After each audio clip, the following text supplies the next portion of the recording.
Hello everyone. In this video, we are going to discuss the practical number 1, which is taken for the BSc Computer Science. तो अगर आप किसी भी college university के student हैं तो आप इन प्रैक्टिकल्स को रेफर करके अपना भी प्रैक्टिकल जर्नल रेडी कर सकते हैं. और while watching the video, if you are facing any type of problems or doubt, so you can post in the comment section. So let's get started. So I'm assuming this is my aim. In a university, a student enroll in courses. A student must be assigned to at least one or more courses.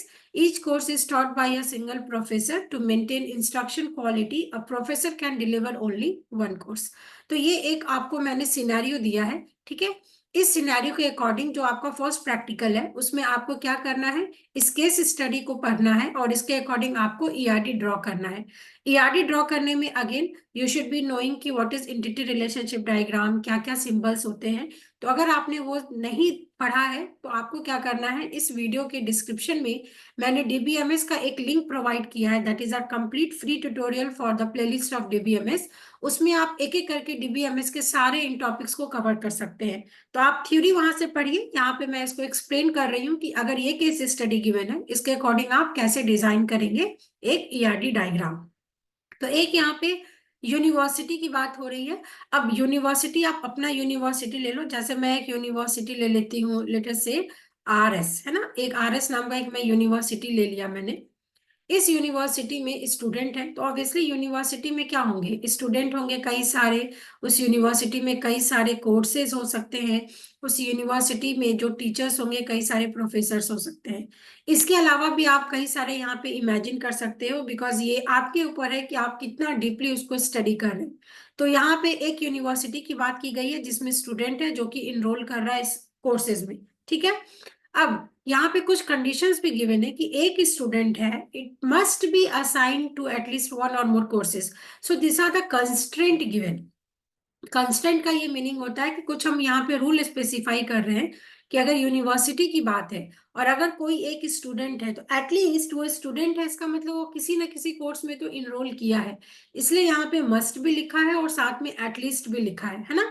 क्योंकि कोई student तो ऐसा नहीं होगा कि वो university में enrol कर रहा और उसने किसी कोर्स में अपना एडमिशन नहीं लिया. तो ये एक क्राइटेरिया है. फिर यहाँ पे क्या बोला गया कि each course is taught by a single professor. अब ऑब्वियसली कोर्सेज है तो कोर्सेज को कौन पढ़ाएगा, उस कॉलेज में जो भी प्रोफेसर है वो कोर्सेज में क्या करेंगे, उसको पढ़ाएंगे, उसको टीच करेंगे. और स्टूडेंट क्या कर रहा है, किसी भी कोर्सेज में इनरोल कर रहा है. यही आपको यहाँ पे लिखा हुआ है. इसके बाद इन्होंने और यहाँ पे ये समझाया है कि let us take an example कि एक प्रोफेसर हो सकता है जो कई सारे डिपार्टमेंट में पढ़ाए, है ना. बट क्वालिटी मेंटेन करने के लिए हमने यहाँ पे एक और कंडीशन ये रखा कि एक प्रोफेसर है वो सिर्फ डिलीवर करेगा ओनली वन कोर्स. तो ये भी यहाँ पे कंस्ट्रेंट है. तो व्हाट इज कंस्ट्रेंट ये आप चेक कर सकते हैं, है ना. कंस्ट्रेंट का भी एक ऑलरेडी वीडियो क्रिएटेड है तो आप उसको जरूर चेक कर लीजिए. In simple words it is a rule. यहाँ पे हमने कुछ रूल्स प्रोवाइड किया है. तो इस केस स्टडी को समझ के सबसे पहले आपको ये समझना है कि थ्योरी लिखना है. तो स्टेप 1 में आप लिखेंगे एंटिटी आइडेंटिफिकेशन. तो इस पूरे केस स्टडी को पढ़ के 3 चीजें हमें समझ में आई कि यहाँ पे स्टूडेंट, कोर्स और प्रोफेसर आपके एंटिटी हो जाएंगे. तो in short, who is entity? Entity is any real world object. किसी भी रियल वर्ल्ड में जिसका भी फिजिकल एग्जिस्टेंस होता है उसको हम ऑब्जेक्ट बोलते हैं. जैसे मैं एक स्टूडेंट हूँ तो आप मुझे देख पा रहे हैं, सुन पा रहे हैं, मेरी आईज है, मेरे हैंड है, ये सारे मेरे फीचर्स हो गए. सिमिलरली कोर्स की बात करें तो हर कोर्स का अपना एक डिटेल होता है, कोर्स का फीस होता है. प्रोफेसर की बात करें तो प्रोफेसर भी एक ह्यूमन बीइंग है जिसके काफी फीचर्स होते हैं, उसका मोबाइल नंबर, उसका एड्रेस, उसका एज, सो एंड सो. तो हमने एंटिटी आइडेंटिफाई कर लिया. एंटिटी को रिप्रेजेंट हम करते हैं रेक्टेंगल से, इसलिए यहाँ पे रेक्टेंगल यहाँ पे मैंने बना दिया है, ठीक है. उसके बाद सेकंड स्टेप होता है रिलेशनशिप को आइडेंटिफाई करना. रिलेशनशिप ये का मीनिंग ये है कि जो आपने इंटिटीज बनाया, स्टूडेंट, कोर्स और प्रोफेसर, उनके बीच में क्या रिलेशन है. तो आपको यहाँ पे क्वेश्चन गिवन था, क्वेश्चन में ही गिवन था कि स्टूडेंट है वो असाइन किया जाएगा किसी भी कोर्स में, है ना. आप इसको असाइन लिखो या आप इसको इनरोल लिखो, जैसी मर्जी आए आप वैसे लिखिए. क्योंकि जो यहाँ पे वर्ड्स यूज किया है ये वर्ड्स आप अपने अकॉर्डिंग भी कुछ भी लिख सकते हैं. That is a user define. आपको जो मर्जी आए आप वो लिखिए, है ना. तो एक स्टूडेंट है, उसको असाइन किया गया है एक कोर्स को, और प्रोफेसर क्या कर रहा है, प्रोफेसर डिलीवर कर रहा है किसी भी कोर्स को। तो डिलीवर की जगह आप यहाँ पे टीचर्स भी लिख सकते हैं, है ना। असाइन की जगह आप यहाँ पे इनरोल भी लिख सकते हैं। तो यहाँ पे हमने रिलेशनशिप आइडेंटिफाई किया। तो रिलेशनशिप क्या है, इसको आप डायमंड सिंबल से डिनोट करते हैं, जो ये बताएगा कि दो एंटिटी आपस में कैसे रिलेटेड है। जैसे मैंने ये बोला कि मैं एक स्टूडेंट हूँ, ठीक है। मैं एक स्टूडेंट हूँ, मैंने डेटा साइंस के कोर्स में क्या किया है, इनरोल किया है। तो इस तरीके से मैंने यहाँ पे रिलेशनशिप बताया कि इन दोनों एंटिटी के बीच में रिलेशनशिप क्या है। तो हमने इस क्वेश्चन के अकॉर्डिंग यहाँ पे रिलेशनशिप बना दिया, जिसको आप डायमंड सिंबल से डिनोट करते। This is R, this is also R, this is entity. इसके बाद जो क्वेश्चन में आपको कुछ कंस्ट्रेंट गिवन है, that is known as cardinality. Cardinality का मतलब होता है मैपिंग। मैपिंग का ये मतलब है, क्वेश्चन में आपको गिवन है कि एक स्टूडेंट है, वो कम से कम एक कोर्स में एनरोल करेगा, या फिर वो मल्टीपल कोर्सेज में भी एनरोल कर सकता है। जैसे मैं हूँ, मैं डेटा साइंस का भी कोर्स कर रही हूँ, मैं पाइथन का भी कोर्स कर रही हूँ, मैं इंटरव्यू प्रिपरेशन भी कर रही हूँ, मैं सो एंड सो काफी सारे काम कर रही हूँ। तो मैंने यहाँ पे लिखा कि मैं मल्टीपल कोर्सेज में इनरोल हूँ। तो मल्टीपल को डिनोट करने के लिए आप इस तरीके से यहाँ पे मल्टीपल लाइन में इस तरीके से आप एरो देंगे, जो ये रिप्रेजेंट कर रहा है स्टूडेंट और कोर्सेज के बीच में मेनी इज टू मेनी का रिलेशनशिप है। एक स्टूडेंट है, वो कई सारे एक स्टूडेंट है, वो कई सारे कोर्सेज में इनरोल कर सकता है, या फिर कई सारे स्टूडेंट हैं जो मल्टीपल कोर्सेज में भी इनरोल कर सकते हैं। तो दोनों चल रहा है, दोनों, है ना। तो इसलिए यहाँ पे मेनी टू मेनी का रिलेशनशिप है। फिर क्वेश्चन में आपको ये गिवन था कि जो प्रोफेसर है, टीचिंग की क्वालिटी को इम्प्रूव करने के लिए वो सिर्फ एक कोर्सेज में पढ़ाएगा, है ना। तो एक प्रोफेसर है, वो सिर्फ एक कोर्स में टीच करेगा, डिलीवर करेगा। तो वन, ये यहाँ पे क्या, एक प्रोफेसर है, वो किसी एक कोर्स में एनरोल करेगा, तो ये आपका 1:1 है। तो 1:1 को आप एक सिंगल लाइन से यहाँ पे डिनोट करते हैं। तो ये जो कार्डिनलिटी है, इसको बहुत ध्यान से समझिए, है ना। कार्डिनलिटी आपका 1:1 होता है, 1:मेनी होता है, मेनी:1 होता है, और मेनी:मेनी होता है। ये 4 तरीके की कार्डिनलिटी होती है, जो डिटेल में आप डीबीएमएस के प्लेलिस्ट में चेकआउट कर सकते हैं। ये हमने आइडेंटिफाई कर लिया मैपिंग। इसके बाद हम एट्रीब्यूट्स को आइडेंटिफाई करेंगे। एट्रीब्यूट्स को आप जनरली डिनोट करते हैं ओवल शेप से, है ना। एट्रीब्यूट का क्या मतलब है, एट्रीब्यूट का मतलब होता है प्रॉपर्टी। जैसे मेरे आईज है, मेरे नोज है, ये मेरा फीचर्स है, फेस का फीचर्स है। मैं हिंदी जानती हूँ, इंग्लिश जानती हूँ, मराठी जानती हूँ, तो मैं कितनी लैंग्वेजेस जान रही हूँ, वो भी मेरा एक एट्रीब्यूट है। मेरे पास मोबाइल है, मेरा घर का एड्रेस है, मेरा एज है, मेरा नाम है, मेरी आइडेंटिटी है। So these all are my attributes which are known as the features, और उसको आप प्रॉपर्टीज भी बोल सकते हैं। तो अभी आपने क्या देखा, अभी आपने ये देखा कि एंटिटी है स्टूडेंट, प्रोफेसर और कोर्स, ठीक है। तो स्टूडेंट की प्रॉपर्टीज क्या हो जाएंगे, स्टूडेंट का अपना एक आईडी हो सकता है, स्टूडेंट का अपना एक नेम हो सकता है। सिमिलरली प्रोफेसर की बात करें तो प्रोफेसर उस ऑर्गेनाइजेशन का एम्प्लॉय होगा, तो उसकी एक एम्प्लॉय आईडी होगी। प्रोफेसर का एक नाम हो सकता है। कोर्स की बात करें तो कोर्स का भी अपना एक आईडी होगा, कोर्स का भी एक नेम होगा, ठीक है। तो इस तरीके से आप चाहिए तो बहुत सारा लिख लीजिए। स्टूडेंट का यहाँ पे एज है, स्टूडेंट का यहाँ मोबाइल नंबर है, एड्रेस है, so and so. Similarly course की बात करें तो कोर्स का ड्यूरेशन हो सकता है, कोर्स की एक फीस हो सकती है। तो ये भी इसके एट्रीब्यूट्स हो गए। तो what is an attribute, once the mapping is done, identify the primary key. Every table may or may not contain a primary key, but it's advisable to create one primary key for each relation into a table. अब यहाँ पे एक नया शब्द आपको दिख गया, primary की।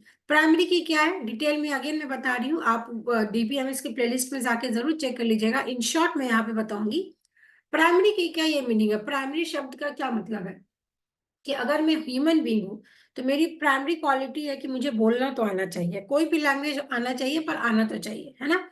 तो सिमिलरली जब आप एक टेबल बनाते हैं, या कुछ आपके पास रिकॉर्ड्स है, कुछ आपके पास डेटा है, हर एक रिकॉर्ड में आप कैसे आइडेंटिफाई करेंगे कि वो रिकॉर्ड यूनिक है ना। कहीं तो कुछ डिफरेंस होना चाहिए ना। जैसे स्टूडेंट का नाम, तो एक स्टूडेंट है जिसका नाम है रश्मि कुमारी, एक स्टूडेंट है जिसका नाम है रश्मि प्रभा, एक स्टूडेंट है जिसका नाम है रश्मि यादव, और सब एक ही क्लास में है। तो मैं बोलूंगी कि रश्मि प्लीज स्टैंड अप, तो कौन से नाम का स्टूडेंट खड़ा होगा, ये हम आइडेंटिफाई नहीं कर सकते।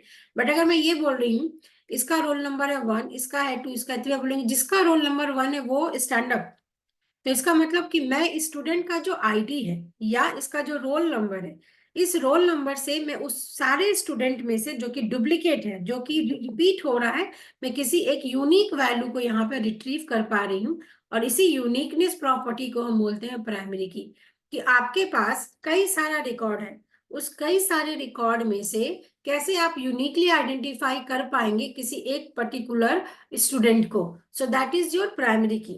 तो ये प्राइमरी की बात हो गई। अब जब आप टेबल डिजाइन करते हैं, है ना, तो कम से कम एक प्राइमरी की टेबल में होना चाहिए, या नहीं भी होगा तो चलेगा, बट एटलीस्ट हम एक प्राइमरी की बनाते हैं, इसीलिए यहाँ पे एडवाइसेबल शब्द का यूज किया गया है। तो ये हमने एट्रीब्यूट्स आइडेंटिफाई कर लिया। अब जो ईआरडी मॉडल है, देखिए ये आपका हो गया एंटिटी, जिसको हमने रेक्टेंगल से रिप्रेजेंट किया। ये हमारा हो गया रिलेशनशिप, जो कि डायमंड से हम यहाँ पे रिप्रेजेंट कर रहे हैं। And this is my attribute, this is my attribute, ये भी एट्रीब्यूट है और ये नीचे वाला भी एट्रीब्यूट है, ठीक है, जिसको हमने ओवल से यहाँ पे रिप्रेजेंट किया। बट यहाँ पे डिफरेंस ये है कि ये जो स्टूडेंट आईडी यहाँ पे एक अंडरलाइन सिंबल है। तो आप क्या सीखा है अभी कि किस जो एक टेबल है, उस टेबल में मल्टीपल प्रॉपर्टीज, मल्टीपल एट्रीब्यूट्स हो सकते हैं, बट कोई एक ऐसा एट्रीब्यूट होगा जो सारे को यूनिकली आइडेंटिफाई करने के लिए यूज होगा। So this is my unique attribute which is known as primary key, जिसको डिनोट करने का तरीका है एट्रीब्यूट के नीचे आप इसको अंडरलाइन करेंगे। सिमिलरली ये कोर्स टेबल का ये प्राइमरी की है और प्रोफेसर का ये प्राइमरी की है। तो हमने इस तरीके से एट्रीब्यूट यहाँ पे बना दिया, ठीक है। और फाइनली ये हमारा बनकर आ रहा है ERD diagram. So this is the modern representation of entity relationship diagram, है ना। आप एक्चुअली ईआरडी आप इस तरीके से ही बनाते हैं, एग्जाम में आप ऐसे ही बनाना। बट ईआरडी जब हम सीखते हैं, इसको हमको बेसिकली एक रिलेशनल मॉडल में कन्वर्ट करना होता है ना। तो रिलेशनल मॉडल में कन्वर्ट करने का ये तरीका है कि आप इसी बॉक्स के अंदर यहाँ पे इसके एट्रीब्यूट्स लिख दीजिए, यहाँ पे इसके एट्रीब्यूट्स लिख दीजिए, इसके एट्रीब्यूट्स लिख दीजिए, और रिलेशनशिप को आप इस तरीके से डिनोट कर सकते हैं। But it is advisable to make the entity as per this given diagram, and this is the modern way of representation of entity relationship diagram.